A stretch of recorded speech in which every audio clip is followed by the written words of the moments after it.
Me and Janet and some other friends of ours, we watched a fantastic film from 1998 called The Big Lebowski.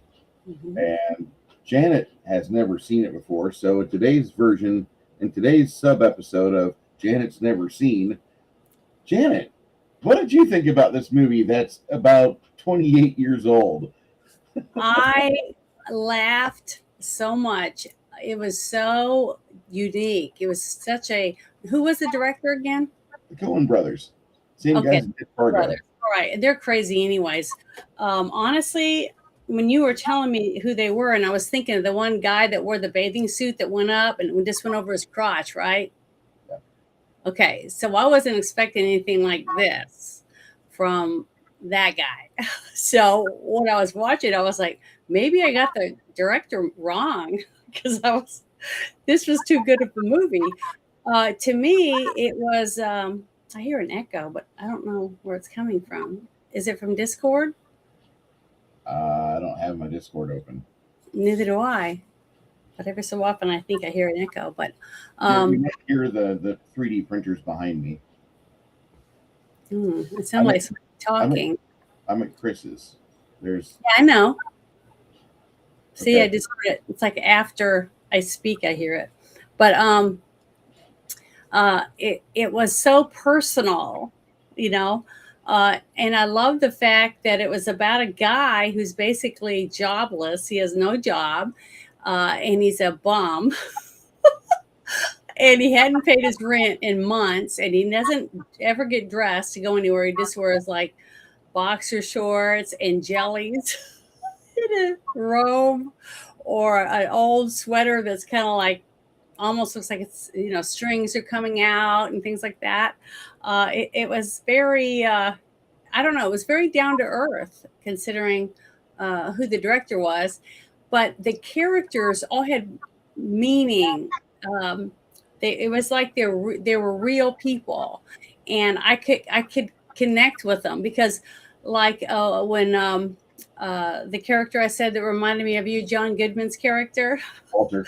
everyone knows someone like him, right? That goes off, and not just because of the war, but they go off on the tangent every time they talk about a certain, subject comes up.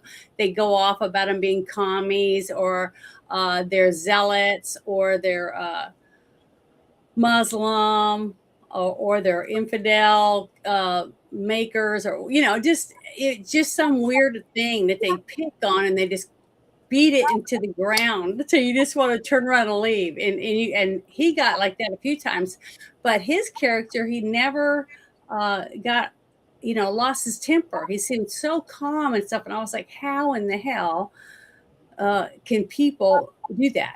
It's like his blood pressure just never rises, or I don't know, I don't get it. But it was I just loved it. I thought the movie was really, really well done. I thought the character arcs were really good.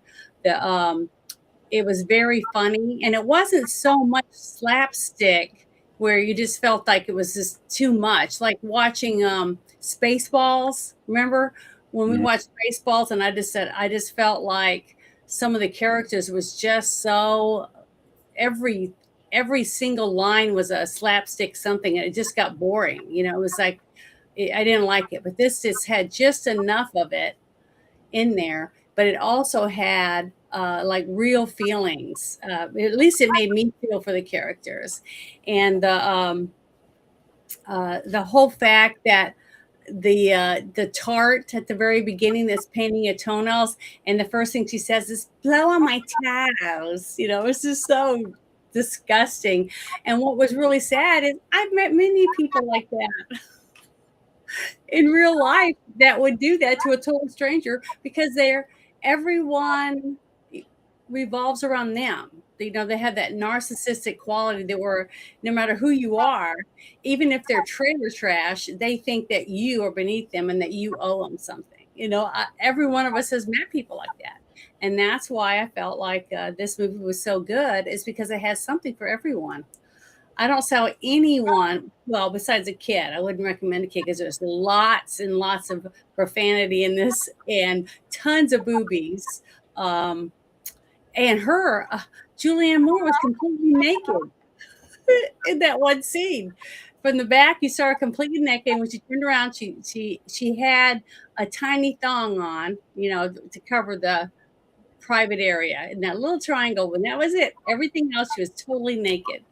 So, Mhm. which was flying across the ceiling in that harness. Mhm. I thought it was wonderful. I really enjoyed it. But what did you think about the movie? How many Uh, times have you seen it? Probably about I'd say the 10th time. The first time I watched this movie, I was off work for a couple days because I was getting suspended. So thought I'd Oh, just go enjoy myself and grabbed a little bit of my girlfriend's hitter and went over to the library, rented out some DVDs because that's what you do in Deer Creek, Illinois, because there's nothing much to do in Deer Creek, Illinois. That's why I wrote a book there. And mhm. I went there and I picked up the Big Lebowski because I heard that the main actor plays a good pothead. And I'm like, okay, well, I'll watch Jeff Bridges, sure. Mhm. And this is right before the movie Tron Legacy gets released. And watching this movie and then seeing Jeff Bridges in Tron Legacy, where he's talking about biodigital jazz with the artificial life forms that are in the void or on the grid. Yeah. He's really just playing the same character intermittently through his career, and I had a blast with it. The first time the movie ended, I basically took the DVD and hit stop, back to the menu, feature presentation, hit play again. And I watched that movie probably nonstop for 12 hours because I just was having a ball with it. It was fun. It was like discovering a new muse, and you're like, oh my God, I have so many ideas because of this movie and what chaos it unlocked in my skull. And that was exactly what I did. I watched it probably about 6 or 7 times in the first day alone. Went to bed, got up the next day, watched the movie again, packed another hitter, and that was pretty much what I did. Like I watched this movie as close as I could to the dude mindset, and I just had a blast with it. And then when I Mhm. went back to work, I had been basically drinking. I drank like 2.5, 3 pots of coffee, and then I had probably about 8 gallons of water over the next like 3 days. Yeah. And they're like, "We're gonna give you a piss test," and I'm like, "Okay." You're not upset? No. Well, one of your neighbors told us that it smelled like pot smoke by your apartment. So we're thinking that we're going to be finally rid of you. I'm like, okay, whatever. Well, either they didn't test me or they tested me and nothing came out of it because I put as much fluid in my system after that. And then I just went to work. I was like, fuck it. If I get canned from this crappy job, I get canned from this crappy job, which later I did. But I had a CDL, and in Illinois, CDL is not gold, but it is silver, and it does get you a job quickly if you're willing to go put up with bullshit. So I was ready to go. I was ready to get back into driving again at the time. I had fun. I had a lot of fun with this movie, and I've seen it I quite a was few really times. surprised. What? I was really surprised how funny it was and how many times I laughed out loud. When people were fist fighting and stuff, I was laughing. So The, that's pretty bad, the fist fight from the Fanboys movie reminded me of the fist fight at the very end of this here, where Walter bites a guy's ear off. That just It wasn't so much the fight; it was when he spit the when ears Johnny out. Goodman spit the ear up, and it was in slow motion going up, and then you see it coming back down. It was it was hilarious. And then at the end, we have the sad fact that their friend had a heart attack and died. And the whole time you saw John Goodman always putting him behind him and saying everything's okay. They're lame or whatever the excuse was of why not to worry that they're not going to get past me or whatever, that type of thing. He was always protective, Mhm. even though anytime he said anything, he'd say, "Shut the fuck up." Tell him to shut up and stuff. But Donny. you could tell he had a very deep bond for him, and they all three had a very tight bond. They constantly bowled together and complained about life, women. They drank together. They did all the things that men, like to do to relax and let the shit flow out. Even though they try not to act like men need to do those things, like they. Man, got any more of that good sass? Go ahead. Okay, sorry, but No, no, keep going. they try to do all that and hide the fact that they are, sharing or bonding or whatever you want to call it. But I just thought it was really good the way they did that because to me that was realistic. You know, I loved that part of it because it actually uh, gave you a reason to care about all these characters because I'm sure there was at least one or two people in this whole movie, the boss or the lame suck up to the boss that just pretty much was what behind him like a lap dog. Ugh, he was repulsive, but he was funny, and the actor they got to portray him was perfect for that part. And then they get Julianne Moore to play one of his daughters, his daughter, I guess his only daughter. Uh, Mhm. and she was like over the top, but you could tell she was damaged goods, basically. Uh, she had a hard time with men. I mean, she didn't want to be in a full-time relationship, but you could tell that she wasn't a lesbian because she seemed interested in sex and other things to do with men. It's talking to men and asking them questions, she's like trying to get into their psyche when she'd sit down and speak to them and stuff, because she's trying to understand them and why they were jealous of women, that type of thing, because that's how she felt. At least that's how it came across to me with her character in there. She was very, you could tell she was classy. She wasn't a typical liberal woman that you would think you just Slavic and not shave under her arm, dye her hair green and purple or whatever, things like that. She dressed nicer, but that was because she had money. But it was the way she carried herself and stuff. She reminded me of like I can't remember her name. I think it was something Dietrich or something like that is who I was thinking of when she would walk into the room and stuff. She was very royale, but not royalty, but like a Hollywood starlet kind of thing, classy from back when the 1920s or 30s, how they carried themselves. That's who she reminded me of. The way she spoke, she's very articulate. Just everything about her character was like, and the way she dressed and did her hair. Her hair was perfect. I couldn't get mine to roll like I wanted. I had it all rolled to try to make her hairstyle. But the curls wouldn't stay, so I had to pin them to try to make it as close to hers as I could. And this is green, but you can't really tell, I guess, because of my red background on my screensaver, and I don't know how to change that. The only other one I can get it to work is like photographs, and it's constantly moving, and you see the lights changing and stuff. So this is the only solid one. I have to figure out how to do that. I But I really thought this movie had something going for it. The moment I put it in, and once I sat down and I just let it happen, that's kind of how I viewed this movie. I had to just let it go at its own pace because I was expecting something completely different. I was expecting something a little bit more jarring or a little bit more uh, not exactly as as opaque or as, I don't want to say vague, but it felt like a movie that was kind of vague on its subject matter. But once it actually got into the situation with Bunny and David Hiddleston, just mourning her loss, and the discussion with Philip Seymour Hoffman, and the panic about the money in the bag, the movie's fantastic. It goes at its own clip though. It's not a film that's got any sort of excuse me. It doesn't have any sort of pacing that up to this point I had seen something that was quite set and had the same beat.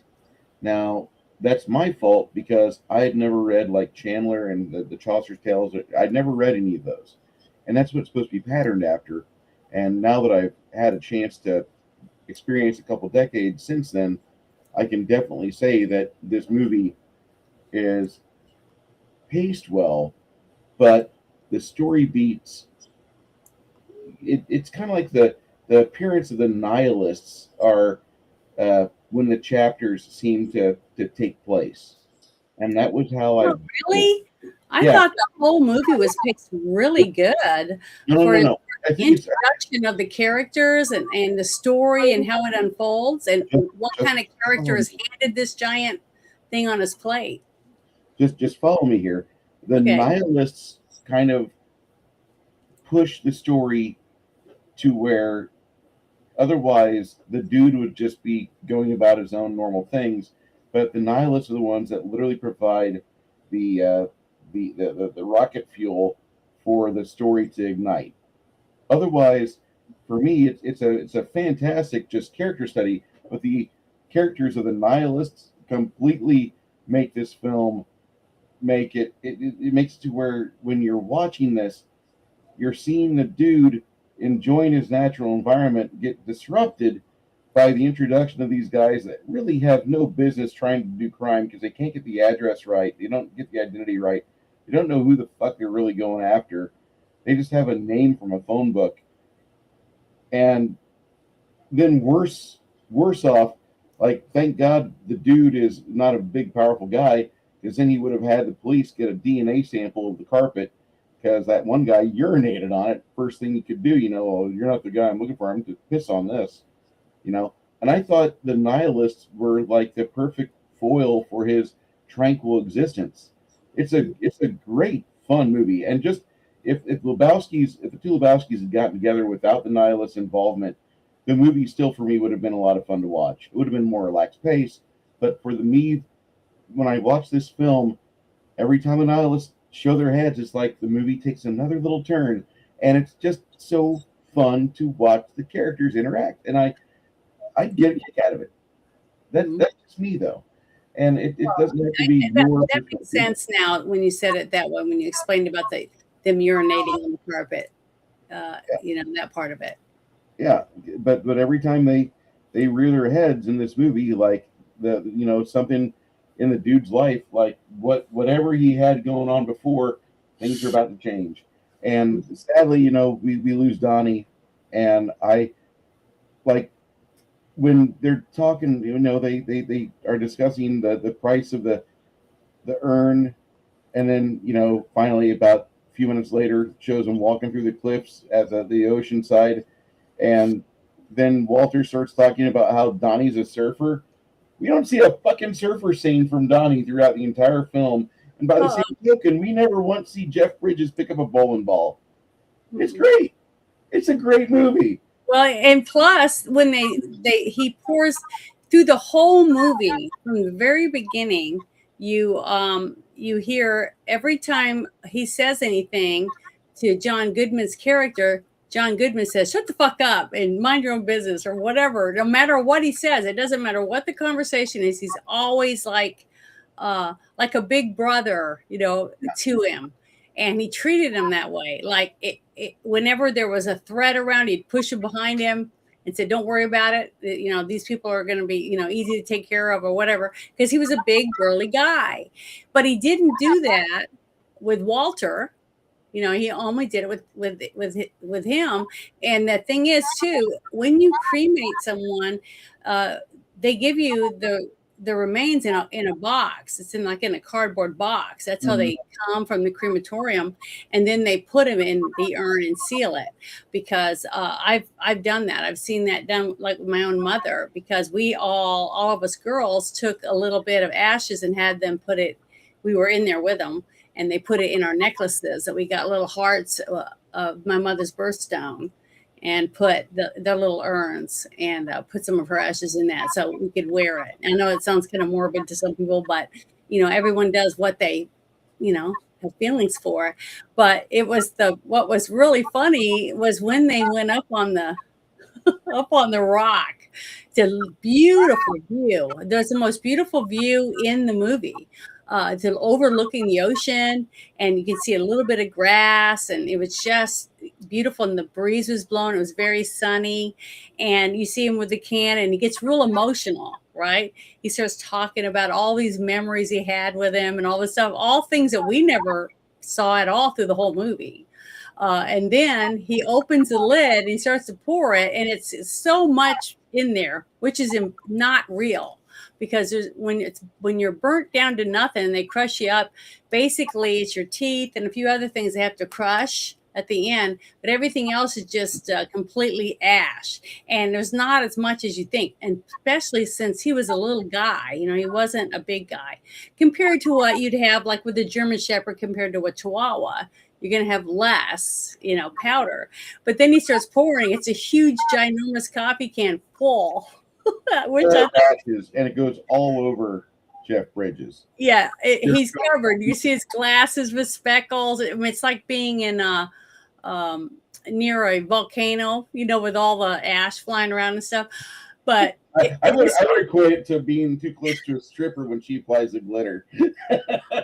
Yeah, that too. But glitter is another story, because it gets everywhere, and just like sand on the beach. Never leaves. Take your towel off and it goes everywhere. Hearing Anakin describe how he hates glitter has got to be my new AI discovery. Well, the cute, adorable, heartwarming scene after that is when Wayne gets, is his name Wayne, right? Which one? Lebowski's character. Jeff Lebowski. Yeah. Oh, Jeff is the dad or the old man. I'm talking about the young guy. I believe they're both Jeff. Oh, I thought his name was Wayne. No, because she's going for the same name character. Oh, that's right. Okay. Okay, I got mixed up. Is named Jeff Lebowski. He's named Jeff Lebowski.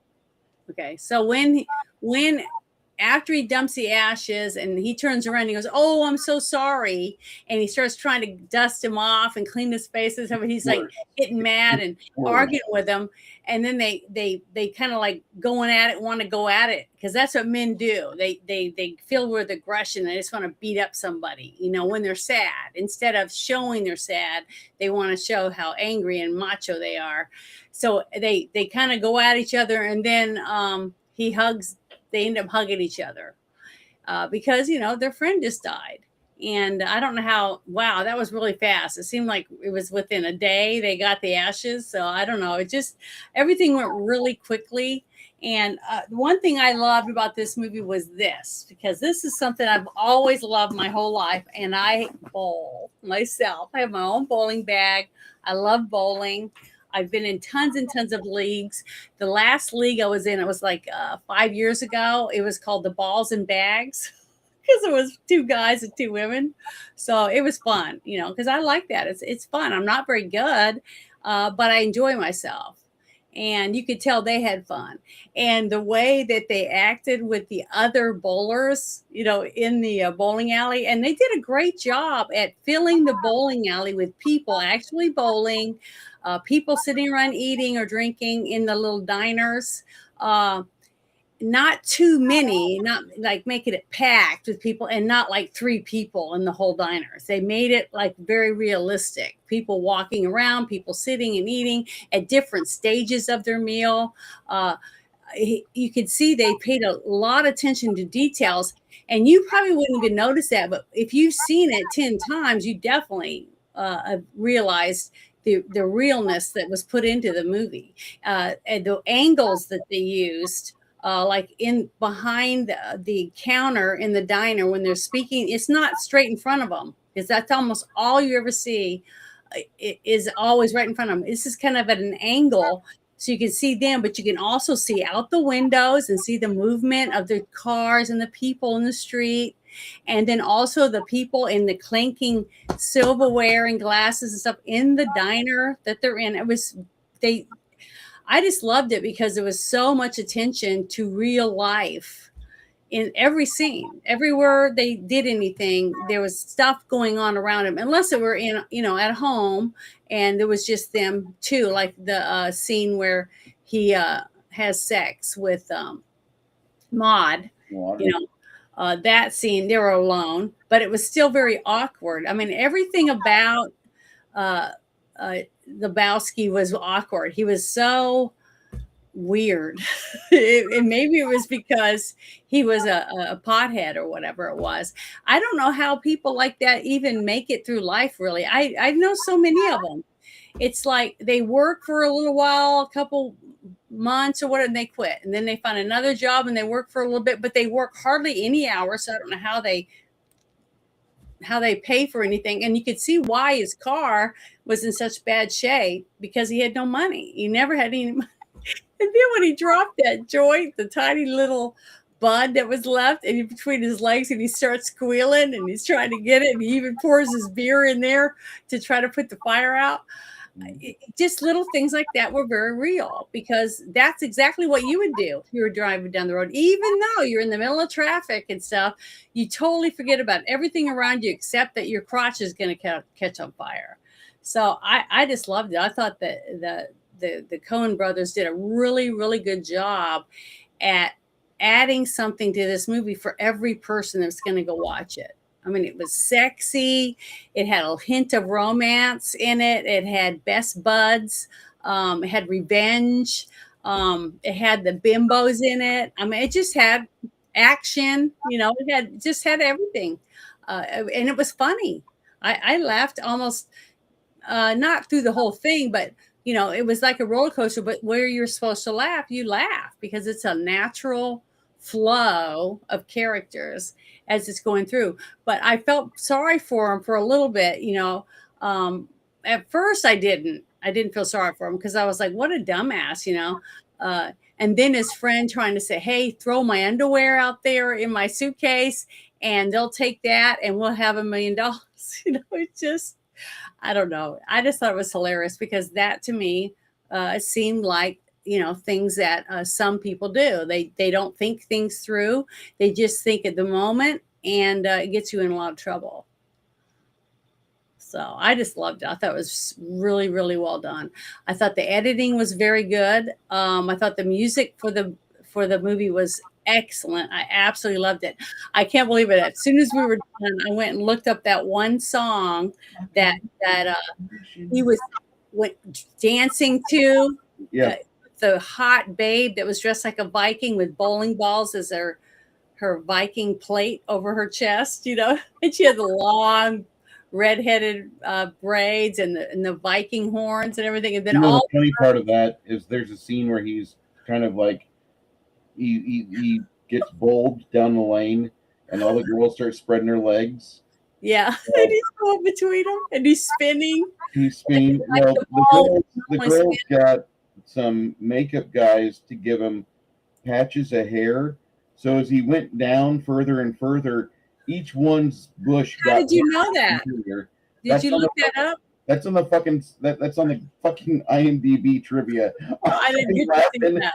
I was so happy I was muted when I read that. Because you could see his face as he spins, and then he looks up and you see the expression on his face. So see, that's funny. That adds real humor when you can get the fresh expression. That's why, just like we talked about when it was a couple weeks ago when we did The Princess Bride, that he let what was his name? The one actor ad-lib all he wanted. Billy Crystal. Billy Crystal. Okay. He's ad-libbing and doing stuff, and then you get the natural laughing and reactions on the faces of the people that are interacting with him. Just like the Carol Burnett show was such a hit, is because they did live stage performances and recorded it. So you got the live audience, but you'd see the actors reacting to Tim Conway, right? And having no idea what he's about to do. And they can hardly get through their lines. And that's what makes it fun. Did you ever see this Carol Burnett when she tried to lampoon Star Trek? Yes, when she had the invisible baby. No, not the invisible baby, but all the entire crew became the opposite sex. No, I haven't seen that one yet. But the one I remembered was when she's walking through the house with her baby and it's crying, and then and then you can see there's no baby, and then her husband's talking to her, which is Harvey Korman's voice, and he's the invisible man, and she's like, where she's going like this, trying to find out where to put the bottle, right? And then she gets it in there, and you hear the noises, eating or whatever, and then she puts it up and it burps, but you hear a burp, but it's the husband. He goes, oh, sorry, or whatever. It was funny. So then the door, someone knocks at the door, she walks over, and the husband goes, well, who was it? She goes, oh, it's a whatever agency. They're sending me something over to give the baby to see if I can make it, we can see the baby. And he's like, well, I don't think you should try it on the baby first. You should let me try it because I don't want to hurt our baby. So she says, okay. So he takes it, and you see the jar leaving the room when it goes in the other room. And then he goes, it works. And then all of a sudden Spock comes walking in, and she goes, like, wow, he's great. He's nice looking or whatever. And she's real happy about it. So I just thought it was really funny. It was a really cute episode that Leonard Nimoy got to, be in with Carol Burnett and Harvey Korman. I thought it was great. But that was classic comedy. I remember watching a lot of reruns and stuff like that with my mom. And it's just hard to find that anymore because they can't make fun of anything, The only thing you can make fun of now, today, it seems like, is make fun of straight white men. You know what I mean? That's it. You can't make fun of anything else. That's one reason why I thought the scenes with Maude were really good, because she was a feminist, supposedly, and she would talk about vaginas and coitus, sex, men's Johnsons and their penises, and their testicles. She talked about it, and she used all the proper terminology. And she says that men feel threatened when a woman tries to talk to a man about, sex, about her having a vagina and a man having a penis. And then men all of a sudden say, you talking about my Johnson, She says they always have a comeback, to a macho comeback. And so little things like that she did, I thought were really, really good to add more layers to her character but I kind of felt sorry for her because I felt like she had a huge gap in her. Like felt like she was missing something. She's searching for something in her life. And also when you look at her artwork, it was all spotty. It wasn't just like a picture of a woman standing there, waving, or standing on the beach with a bathing suit on, holding an umbrella or anything like that. It was all like the outlines of women. It wasn't an actual woman. You see what I mean? So I was looking at the art. I don't know why, because I know that she didn't really even paint it. But, the prop people, the prop department and stuff would do that. But her character... and then when she went and asked him to, have sex with her, basically in a very dry, way, like, do you want to have coitus or what? It was so lame. But, a man's going to say yes. If a girl just whips out her boobs and they fall to her knees and says, hey, let's have sex, they'll say, okay. And they'll go in the bedroom or whatever, But it's sad. But she didn't want. She was very, very dry with her approach to him. Yeah, and he didn't really seem like he minded. I mean, he was quite okay with it. It seemed like he hadn't had any for a while, and he was interested. Plus, she was pretty. I mean, she was pretty. But when she was acting all weird in bed and doing some of that stuff, I was like, "What the hell is she doing?" I've never seen anything like it. I've never. When she's cradling her knees and rocking back and forth on her back and getting that arch going, she's like, it had a better chance to fertilize the egg. So he must have shut all the baby gravy out, and she was wanting to make sure it went down the right. That's what he asked her. He said, "What are you doing? Something yoga or something like that?" And she said no, that she was doing this to try to hopefully it make her chances better for her to get pregnant. And he was like, "What?" And he spit out his white Russian drink he was drinking. Yeah. And I just thought that whole scene was really funny, but to me it was sad because when she explained about wanting to have a baby and stuff, and that she didn't want him involved, he wouldn't have to worry about it. It happens every day. Men sleep with women every single day that they're never going to see again, have no idea whether or not he's got 2 or 3 kids, 5 kids running around, because it's nothing. People don't That's what I have a hard time with, and people call me old-fashioned because of it. But the thing is, I can see where there's a romance and people romping in bed, but they're looking for something. They're a future together. But when people just swipe through the pages on a phone and go, okay, that one tonight, next week gonna be that one, that kind of stuff, it takes away the meaning behind what I feel it's supposed to mean. It's supposed to be two people sharing their gift with each other of themselves. You're at the most vulnerable you're ever going to be with another person. Total exposure, and it should mean something. But it to some of these people, it just seems like, so how can it to get married to somebody after you just sleep with 500 people, like that woman who made a world record? She slept with 200 something men in 48 hours, and then she had to go to the hospital because her inside started, her uterus and stuff started falling out of her body. I mean, it's disgusting. If I was a man, I wouldn't want to touch her with from 25 feet away with a stick, because she has no care for who she is or what she has. Now, it's not a gift that I would want from her, not because she's got diseases, but the fact that you don't want to be like number 800 out of 1,000 men inside this young girl, this young pristine girl.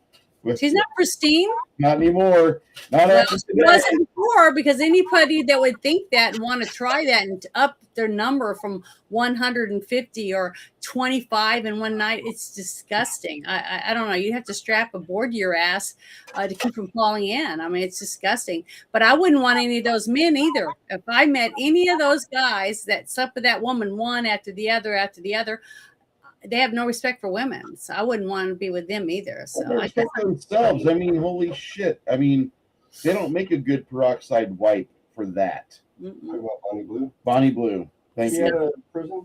She got arrested overseas. I don't know if she's out of prison yet. I'm pretty okay if she stays there. All of that's just gross. But I didn't think she was that bad off, but I did feel sorry for her, because I felt like she felt that if she could get pregnant and have a baby, that would fulfill something that she's missing in her life.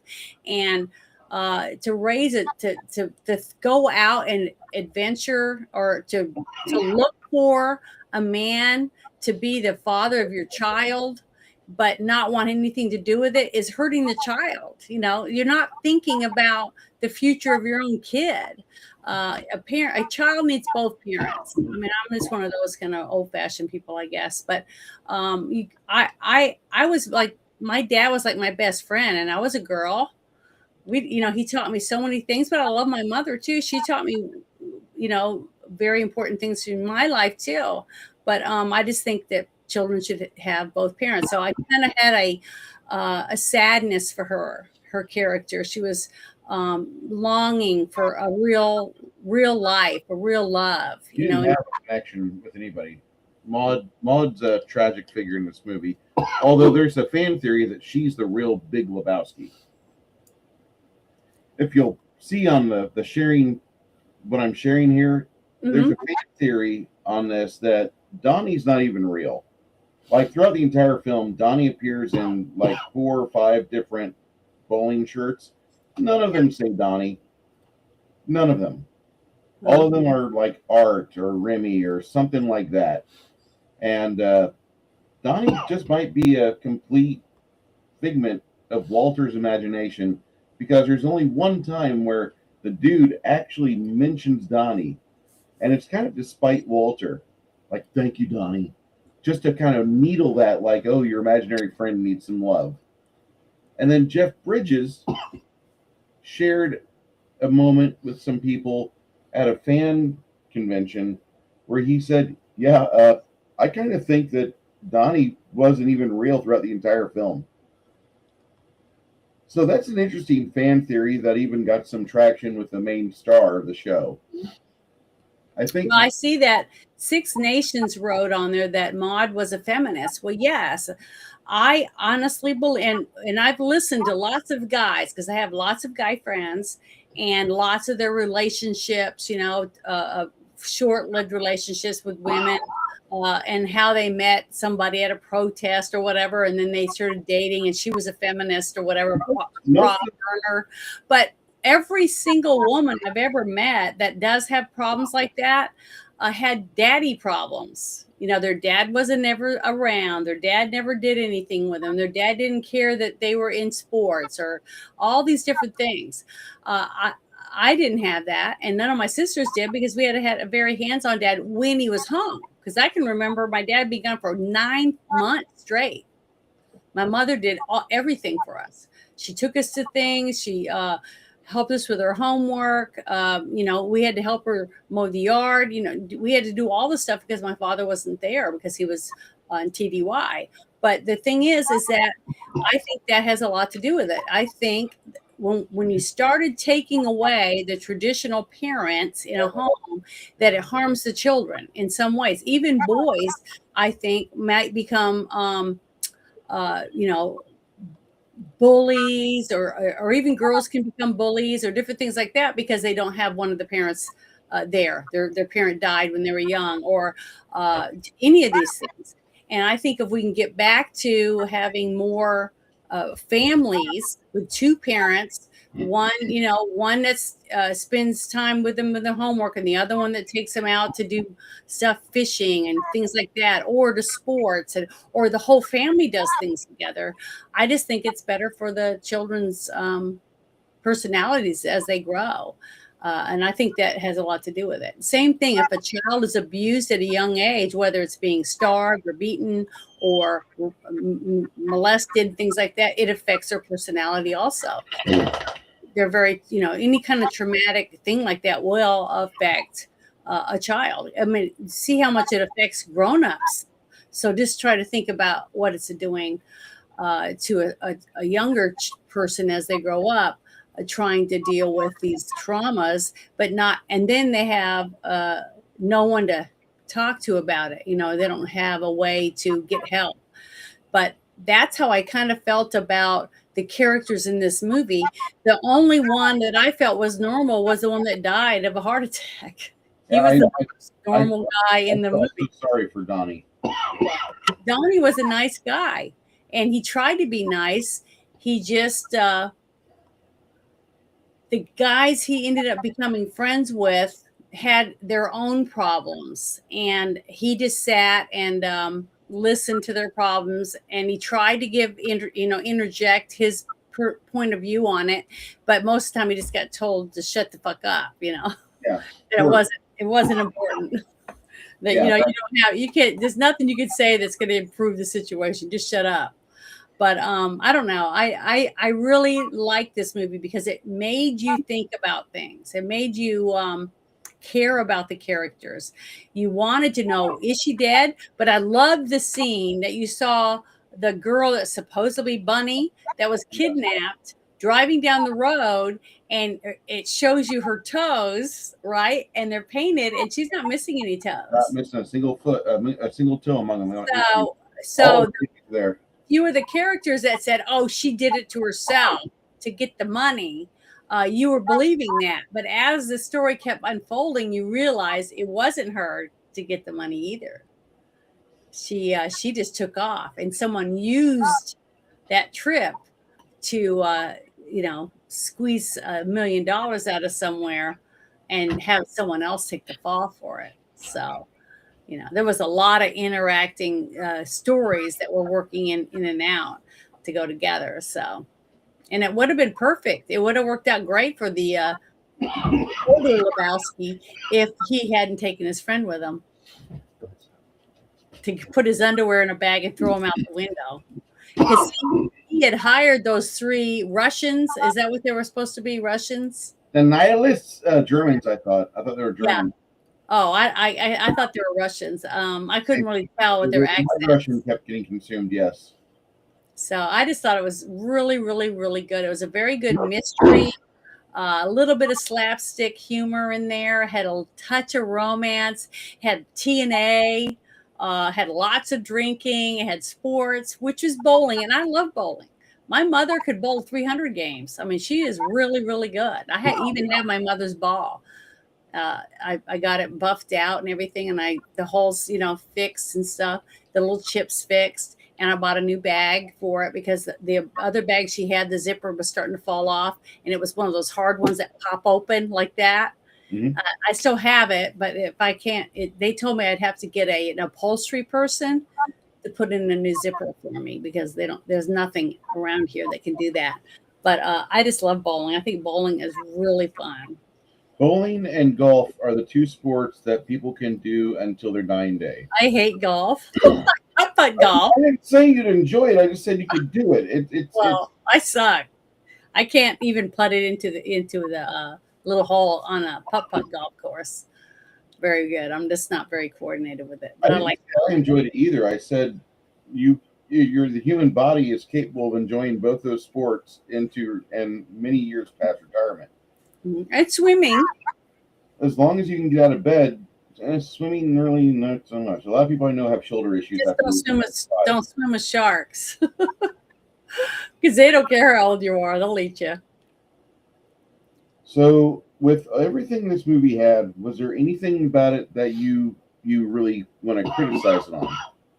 Well, for one, at the very beginning, I sent you a message about it because it kind of went, what the fuck was that supposed to, why did they do that? It was blatantly obvious when he shows up with that little carrier that is not a Pomeranian. Because I had a Silky Terrier and it was a miniature, little like that. And that's what it was. The doggy had that he brought was, it looked like a Silky Terrier to me. I didn't know if that was a Silky Terrier or not, if it was a mix. I'm not going to try to ascertain. I just know it was a cute little terrier. Well, I tried to look it up. I tried to look it up online, but anything the fans had anything to do with, it said that it was a Pomeranian. So yeah, I couldn't find out. We both know that's bullshit. Yeah, with papers. And that's what was really funny because I remember a long time ago, my mom and Sandy and I were in a car. We were coming back from the grocery store, and my mom said, "I saw something on the side of the road. It ran into the ditch."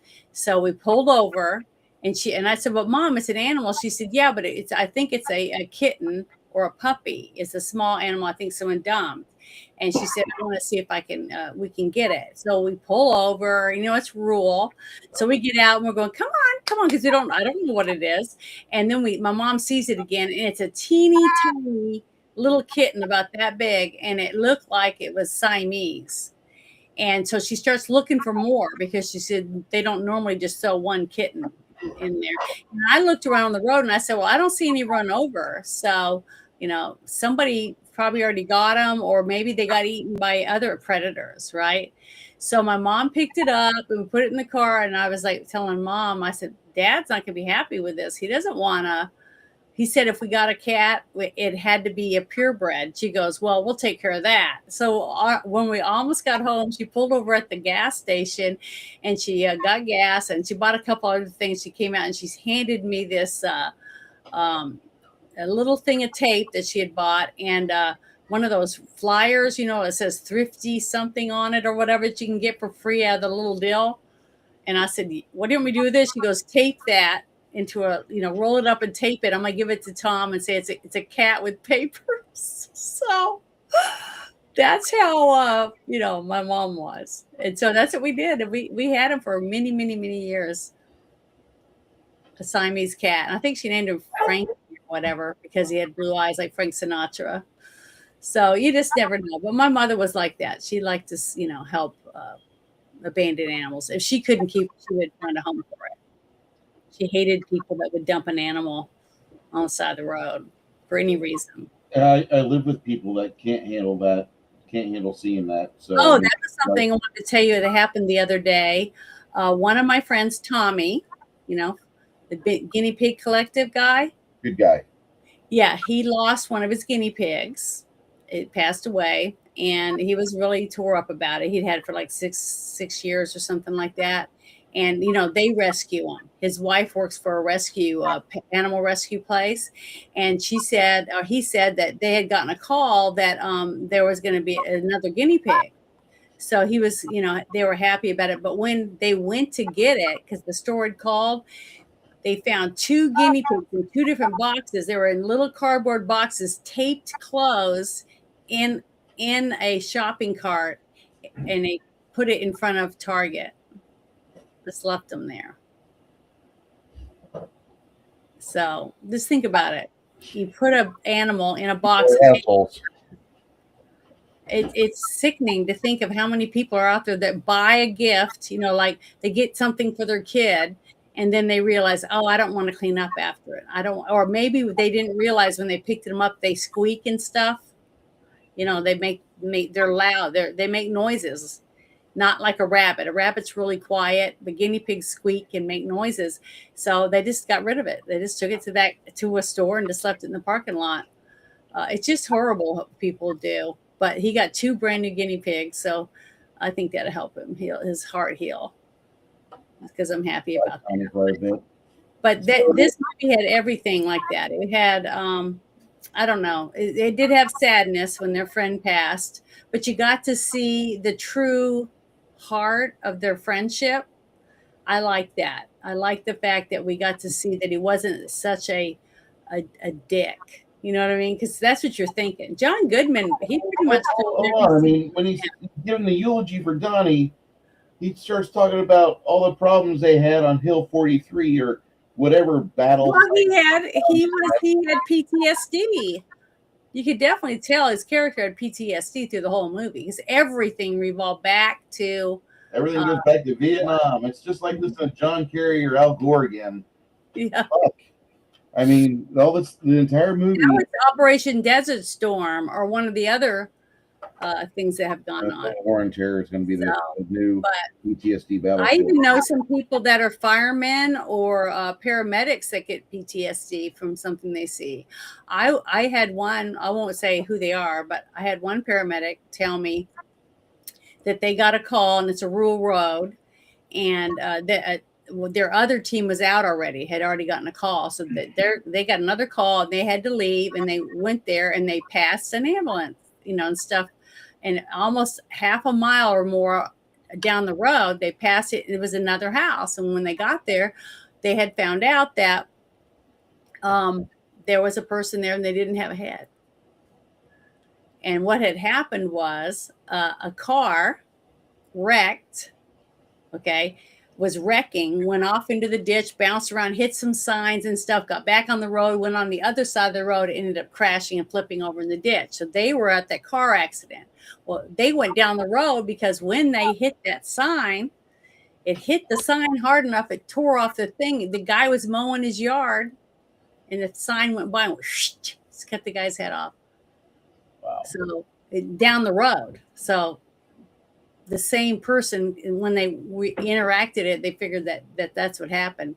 And the guy was just out mowing his yard and he died that day. So everybody needs to make sure that, when you get up in the morning, to live your life to the fullest you can, because today might be our last day. I mean, I don't want to be mean about it, but we all need to think about that.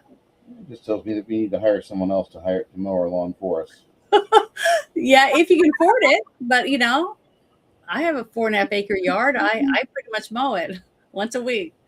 But it was. I thought John Goodman was definitely the standout actor in this movie. If I had to pick one, and then the next, I would pick Julianne Moore. I hate to say that, but she did such a good job portraying who she was supposed to be. And then let's see. I guess Jeff Lebowski would be the winner after that, but they were all good. Everybody did a great job portraying who they were supposed to be. So, the Coen brothers, they're always way over the top for all their characters. There's one movie of theirs that's really not that way. Like their early films, like Fargo and Big Lebowski, they go completely up and over the top, and they do shit that you're not expecting. But then they make a movie like No Country for Old Men, and you're blown away by it. First off, the movie is very quiet. It's very still. The movie. I haven't seen that one. You haven't? Mm-mm. All right. Well, that's on for 2027 now. Because it looked, from the trailer, it just looked depressing. It looked like a sad movie. And at the time when that came out, I did not want to see anything like that. So I just didn't go see it. Was it depressing? There's some sadness in it, but it's really a very good movie.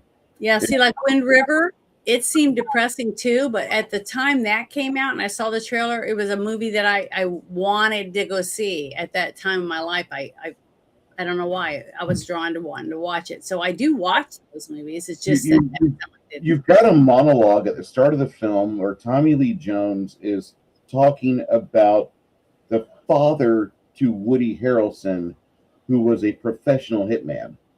Oh yeah, I remember you telling me about this now because that's true. Yeah. Harrelson's dad in prison. And then there's another theory out there that McConaughey and Woody Harrelson might be like stepbrothers. Yeah, because, you told me that about the mother. Yeah, because the moms were. I don't think so. I don't know. I've been up close to both of them and worked with a few things where they were working in it, and I wouldn't think that. But that's why I said it's a real simple thing to do. Just DNA test, and they know tomorrow. Well, that easy. I got to say that No Country for Old Men is probably my favorite Coen Brothers film, but this is a close second. It's not as good. It's a great movie, don't get me wrong, but this is a top 50 film for me. Mm-hmm. I didn't see it in theaters. I saw it in 2008. No, 2009. Yeah, because I was working at Kroger at the time, and fuck Kroger.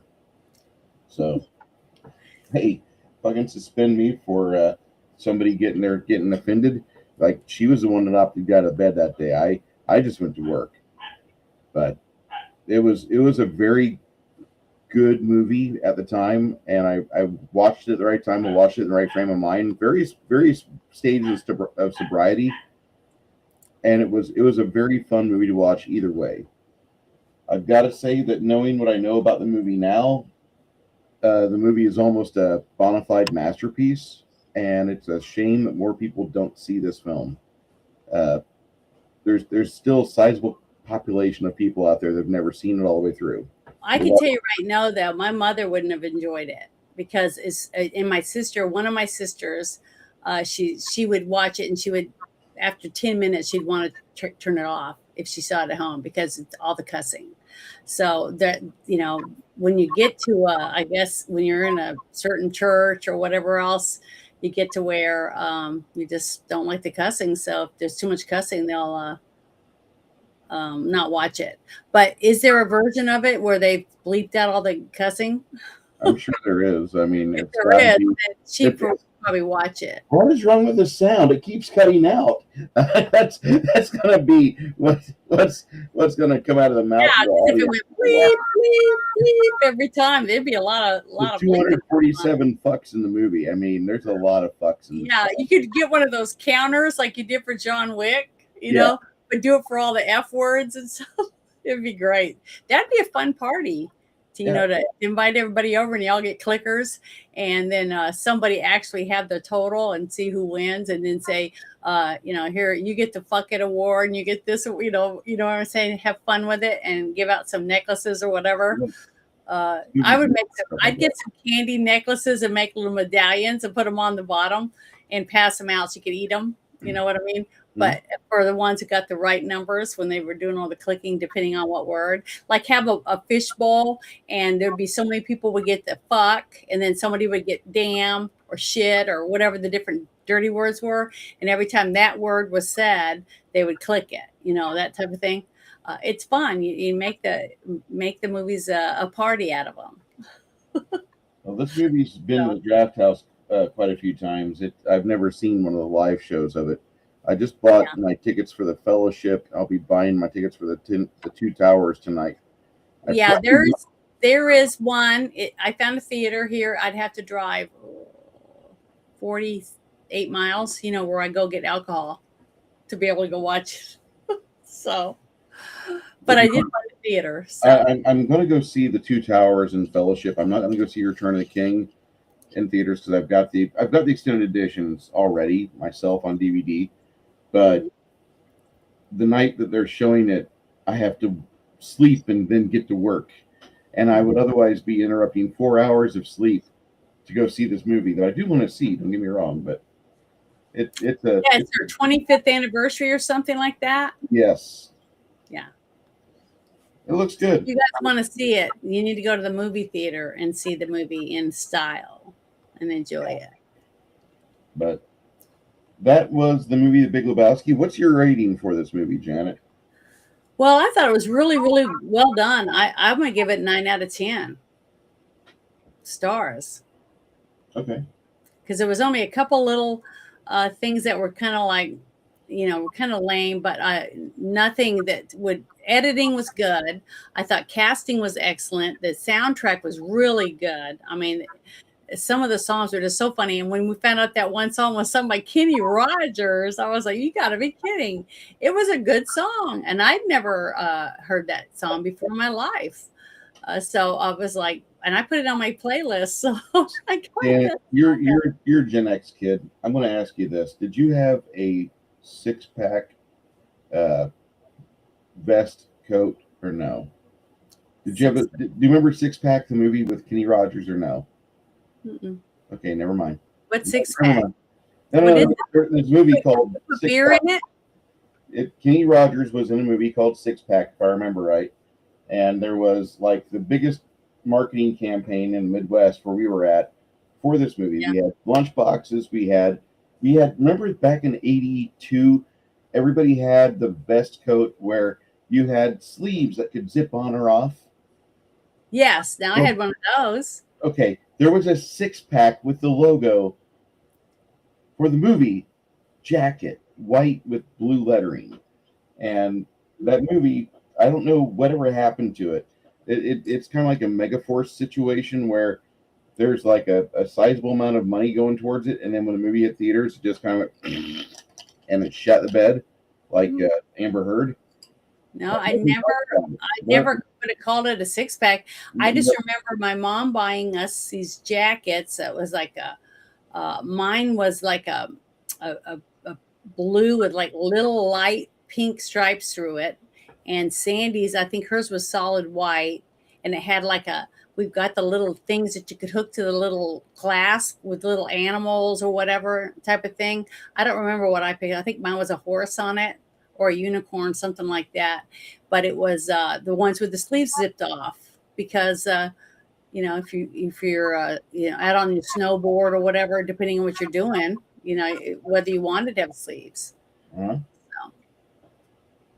The sad truth is that we always lose our sleeves. I remember one time, Sandy and I, we went to visit my grandfather. Every summer we would go visit. And he had this 2 or 3 little canoes or boats laying on the, upside down at the edge of his little ponds. Because he had 3 different ponds, one on each of the areas where he put the cows or the horses or whatever. And he would move them around so that it would have like less buttercups or something, because he said it made the milk bad or whatever.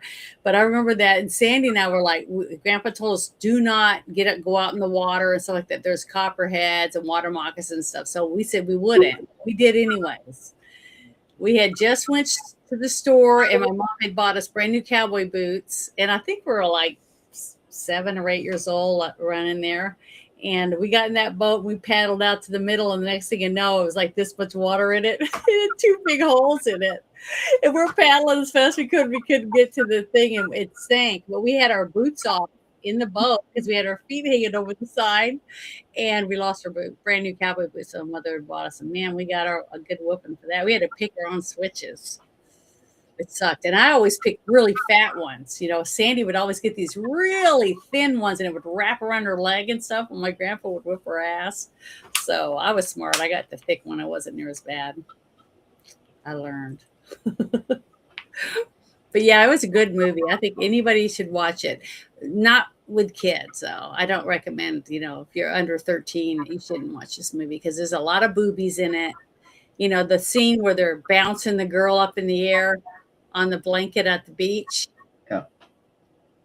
Yeah. I like that movie. I like this movie. It worked on a lot of levels for me.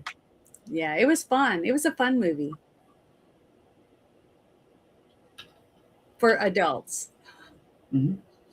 So, but yeah, I gave it a 9. What is your score? My score for this movie is a 93 out of 100. I like this movie a lot. It's one of those movies that went under the radar when it first came out, and I never ever heard of it. Did you like the soundtrack for it? Soundtrack to it's amazing. A lot of this movie is just masterpiece level filmmaking. Mhm. So if you can get with that if you like a good movie, if you want a film that goes about things its own pace, this movie does a very good job. This movie does a job like very few others will. This is Coen brothers at almost their peak. This is irreverent, it's absurd, but it's fun. And that's something that movies really don't do nearly enough. That goes for back then, and that goes for now. The Coen brothers did make other great movies too, and if you haven't seen them but you've seen this, I recommend you pursue their library of films. Well, how many movies have they made? Because I don't know if I've seen all of them. 10 or 12, other something ones. like that. Maybe 8, maybe as few as 8, maybe as many as 15. But they've done a lot of work. Which movie was the one that he did that he's wearing that disgusting bathing suit? That's how I remembered him, was that one. I don't think that's a movie with Coen brothers. I think you're remembering Zardoz. Well, he was in it. It was Sacha Cohen. He's the one that was wearing the bathing suit. And it went up, and it just had a little thing holding his balls. Borat. Yeah, Borat. I don't think that's the same people that made this movie. Oh, but he's in it. Sacha Baron Cohen is in it, yes, but I don't believe the Coen brothers had anything. That to wasn't do their movie that they directed and wrote. And everything. No. Okay. Well, that's the movie I remembered him from. So when I saw him as the disgusting bowling, he was this. You're talking about John Turturro. John Turturro was in the Transformers movies as a psycho FBI guy that wanted to log everything about the Transformers. This is Michael Bay Transformers, I should say. And his character wasn't that well done. Part 3 was the nail in the coffin for the character, I thought. But John Turturro got to play a very despicable character, and he loved playing this character because he loved playing the bad guy. Like, just every aspect about him was disgusting, and that's something about this film. Everybody in this movie has a little bit of something wrong with them, but once you get past that, the movie is majorly very watchable. Don't watch for John Turturro; you're going to vomit. Yeah, Turturro and Sacha Baron Cohen are not the same person. And Baron Cohen. Oh, okay. Well, wasn't that him in this movie? John Turturro is not Borat. No. No. Who was the one on the bowling team that they were saying was a pedophile? That's John Turturro. Really? Can you pull up pictures for me of the guy that played Borat or whatever? And then that guy in the movie in that costume that he was wearing, because I swear that's who I thought it was. They looked like the same guy. That gross hair, the way he had his hair done, it was all wrapped with the netting and stuff. Ugh, it was repulsive. So that's what I'm saying. I kept going, who are these Cohen guys? Because this guy, I thought his last name was Cohen, though, right? Sorry. He wasn't dressed like a Jew. Walter was a Jew. Okay. So here's Sacha Baron Cohen. What was his name? Walter. He was a Jew in the movie. Yep. Yeah, see that one there with the mustache, with a big mustache? That's who I thought he was. Isn't that him? Okay. So share this tab instead. That's who he looks like. They could be brothers. No. They look alike to me. But that's who I thought he was. Right there. That guy. Not the same guy. Oh, well, it sure looks like him.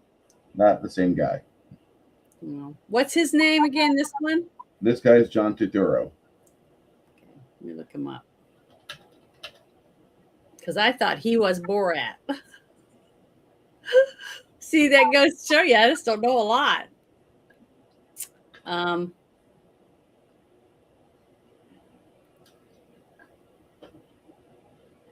So they just announced that the Big Lebowski 2 has been announced last year. I Yeah. don't know when it's going to happen, but they're supposed to be making a part 2 to it. There is a film called The Jesus Rolls. It's a spin-off and unofficial sequel starring John Turturro. He directs it and he wrote it, and he plays Jesus Quintana. It's made with permission from the Coen brothers, who were not involved in production and not considered a chronological sequel to the original film. Supposedly, there is the Big Lebowski 2. That's a fictional rumored project without official backing. Now, there's a lot of people saying it is official. We'll see what happens. What year? What year was it they started saying that was coming out? Last February. Okay. What I will show you is a trailer for next week's show.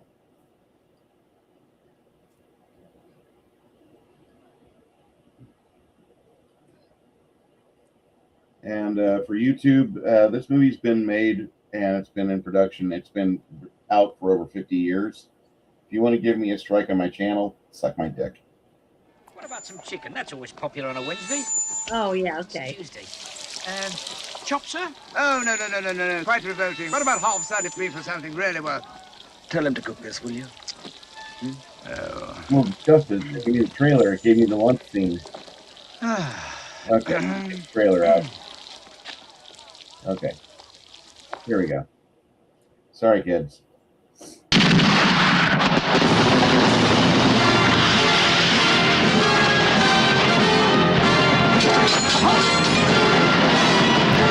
Once again, another Michael York movie. And for those who don't know, I have a thing for Michael York films. For some odd reason, the guy stars in some great stuff. Okay.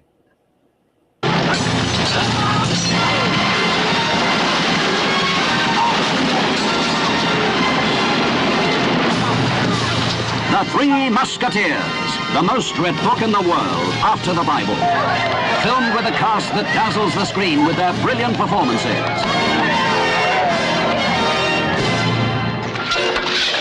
There are 6 of them, and we are only 3. No. 4. What is your name, youngster? D'Artagnan. Athos? Porthos, Aramis, and D'Artagnan. Forward! One for all for one. The action. You ought to sleep with me.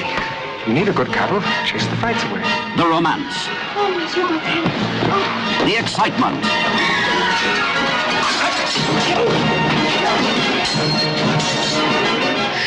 The suspense.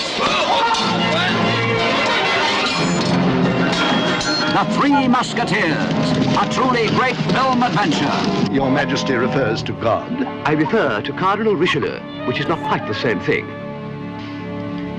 Ah, Cardinal. Up, Cardinal. Down, Queen. The spectacle. The splendor. The thrills.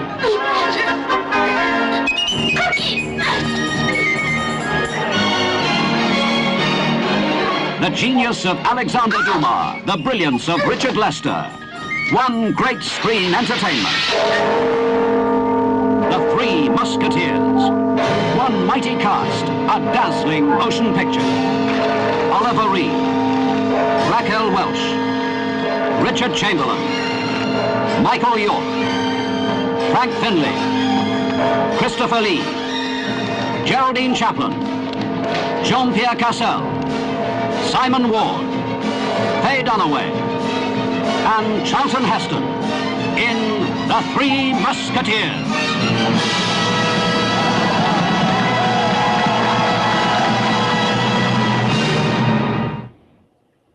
I'm looking forward to that. I'm looking big time forward to that because Oliver Reed is the shit. Yes, Travis, that's Michael York from Logan's Run. That guy had a hell of a run from the 60s into the 80s, and he was in so many classic films from back in the day. And nowadays, I just hope the guy gets all the good drinks that he wants wherever he's at. And it's definitely one of those films that everybody has recommended to me. You need to see this. You need to see this. You need to see this. Because I'm going to tell you that I've seen part of it, not all of it, but I'm going to say that there is a version of the Three Musketeers that in 1993 they released with Kiefer Sutherland and Oliver Platt, I think. It's not a bad movie. It's actually kind of enjoyable. You've got Rebecca De Mornay as the Countess, and Timothy Curry's in it. You got the guy from The Crow that played Top Dollar. I love that movie, the 93 version. And a friend of mine's like, when you watch the 1973 version with Oliver Reed, don't pay attention to the fact that Oliver Reed can't keep a sword in his hand. The guy's a puncher. He's a pugilist. But just enjoy the film, because every fight Oliver Reed gets into, the sword goes away and he ends up bludgeoning somebody very, very badly. It's fun to watch. Have fun. So I'm looking forward to this. Travis, how you doing, sir? We got both Travises in the chat, or more Travises if they're in lurk mode. We will be watching both of those movies, The Three Musketeers and Four Musketeers, back to back. And that is the plan. The 18th, we will watch The Four Musketeers. The 11th, we watch The Three Musketeers. Richard Lester is the director. You have Charlton Heston as the Cardinal. It looks like a great fucking movie. Yeah, Charlie Sheen, before he was classified as an AIDS risk, was in The Three Musketeers in 93. Well, the one we're gonna watch, how long has it been out, you said? 53 years. For real? And I've never seen it, so. All right, I'm not doing the bad thing then. I'm giving Janet all these movies that she's never heard of, never seen, and she's just like, what? And I'm like, okay, well, that's great. That's great. We'll do it. We'll try to do it some justice. This is a movie I've been looking forward to doing because I'm wanting to do these. I've got other movies that are on a schedule, and I'm 60% certain I'm going to scrap that schedule after the month of March, and we're just going to start watching Clint Eastwood films, starting with A Fistful of Dollars. And I think we're just going to do that for like most of the spring and summer. Just go full bore Clint Eastwood. Watch every fucking Clint Eastwood film out there. And all the way up to Deadpool, at least. Maybe Gran Torino, because all my friends keep telling me, you need to watch Gran Torino. You need to watch Gran Torino. I know I do. It's not going to help my racism, but it's going to be a good movie to watch. I'm not cultured. No, I'm Janet's not cultured. She's not. Mm-hmm. So we can't all be cultured, can we? Yeah. Charlie Sheen has a culture.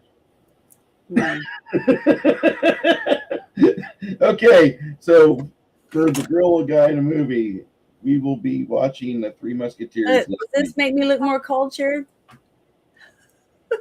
You got that Groucho Marx glasses and the mustache. Mm-hmm. I don't have a mustache right now, but I'll have to get me some. We need to get you. I looked everywhere because I have a beard and a mustache, and I was going to try to dress up as the dude. That's what I was going to try to dress up, but I couldn't find it anywhere. I've dug and dug and dug for 2 days. You did a good mod. Happened to it. So I mean, you did a good mod. Yeah, I have this all pinned, as you can see, all the little pins in it to roll it up to try to make the style, but it didn't work. But oh well. So this coming week is the D100 game that I'm running, and I'm assuming that Friday on your show, or maybe even Thursday, after we get all the information that they're willing to release about this Venezuelan raid, you're going to talk about that, right? Yeah, we can. The thing is that I've watched so many cool videos, showing Trump like in a helicopter flying over there himself and doing all this kind of stuff. It's been really, really it's not a real operation unless you got fuzzy-haired, fat-faced J.D. Vance in F-16. Well, yeah, all of these people were in it, but there was another one I thought was pretty funny. It was they were showing the actual video of them in the ready room, watching stuff as it unfolded and stuff. I haven't gotten to watch that yet, but I have been sent a couple really good videos that I want to watch. So yeah, who wouldn't want to talk about that? And I want to play a bunch of videos of from TikTok and Snapchat and Rumble and X and Facebook all over of people thankful that President Trump and our administration decided to take him out for them because they've been wanting him gone. That'll be Saturday night. It was illegal in the first place. I got a bunch of them saying that. So until all that comes out, I don't know. But he is a criminal. Yep. And if he's killed, lots of Americans with his drugs, I'm sure a lot of people from their countries died too from drugs, and all in South America. So it's good to see some people get what they deserve.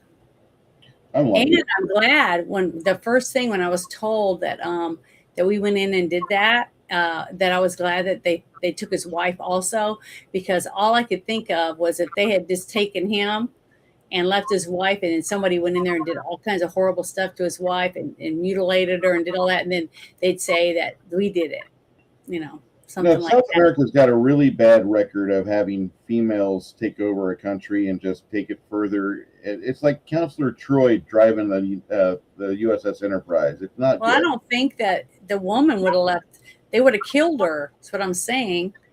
And then did bad things to her and made it look like we did it to her and left her there to death. Yeah, I don't think they could have gotten away with that quite that much. I They think get away with a lot of shit. They have been for a long time. That's why, I think that they are, these people are gross. They're willing to do whatever it takes. I'm thinking that what's going to happen in the near future is that there's going to be a power change in a lot of these underground groups. You're going to see a lot of these guys that are part of cartels of various locations, and there's just going to be regime change, and they're going to get a lot less offensive to the local public. They're going to curtail their activities and not be so forthcoming against those people who are trying to just live in peace and pay their taxes around them. You're going to see more and more of that, I think, in the Southern Hemisphere and Central America, because the United States is not really got a guy that, he's going to let you, just do your own thing. You go ahead, do your crimes and whatever. We'll just nod, throw us a little bit of cheddar. We're good. That's not us anymore. No. We now, there's still a lot of them. There's a lot of people like that still. There is, but I think they're going to be. Their pants when they found out what happened and that he's been taken, they're probably all going, "Oh, we better buy a house somewhere else." I mean, Obama's moved. We better retire somewhere. Bought a house and left and went to another country. They're all running for cover because they don't want to be, in the middle of all whatever happens at the aftermath. So. Good riddance. But hopefully the other countries that extradite them will say, "Oh, well, we're not sending you any more money." Yeah. See you later. So Travis will be doing this Saturday night after the game, and I'm looking forward to Saturday's game because I really like that system a lot. If you watched my game yesterday, I had a moment where I was just like, God damn it, this shit takes too long. And I understand, there's 17 level characters, but I really want the game to have a faster resolution system than what Pathfinder does. And I'm so far succeeding on that because we've had like 4-minute combats take up 6 hours. Whereas if you have 4 hours of combat in Pathfinder at 15th, 16th level, you might get 5 or 6 rounds done, and that's only 36 seconds. So I think my system's got it beat so far, and I like my system quite a bit. So I'm going to keep abusing that. We'll be playing that system, the D100 version of Greatness, this coming Saturday. Then afterwards we'll do Kai's Rants, and Sunday we will revisit the movie The Three Musketeers, which some of you have seen. I've not seen it. If you want to watch it with us, talk to Janet, get in your Discord, and we'll start showing that at 12:30 next Sunday. Yeah, if you want to watch it, just send me a message on Discord or on X or on my TikTok or my Instagram, one of the other ways, and say, hey, I want to join you. Please send me an invite, and we'll invite you to come watch the movie with us if you want to see it.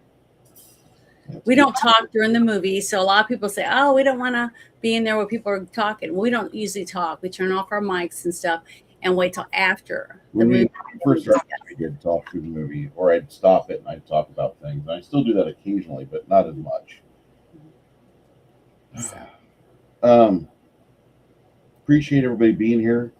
For all of you that are watching us off of X and YouTube, please convert over to our Rumble sites, because Rumble seems to be doing a lot better job of taking care of their creators and getting the free speech out. A lot of people just try to tell me that X is doing good with free speech. Not really. X has got a shit algorithm, and whenever I hop on there, all I seem to see is just things I don't like oh yay, there's more Muslims alive, great. That makes me sad. Anyway, today's Sunday. I'm gonna go. Well, it's not really Muslims. It's the religion Islam is where we have the problems. I have the problems with. I could go away and be happy. So my name is Bruce. Thank you. Please subscribe to my friend Janet, her YouTube, her Rumble especially, and we will be back here next week to do this again. If you like what Janet does on Thursdays and Fridays, she does her own shows, and occasionally she has guests on. You may want to be part of it. Thank you so much.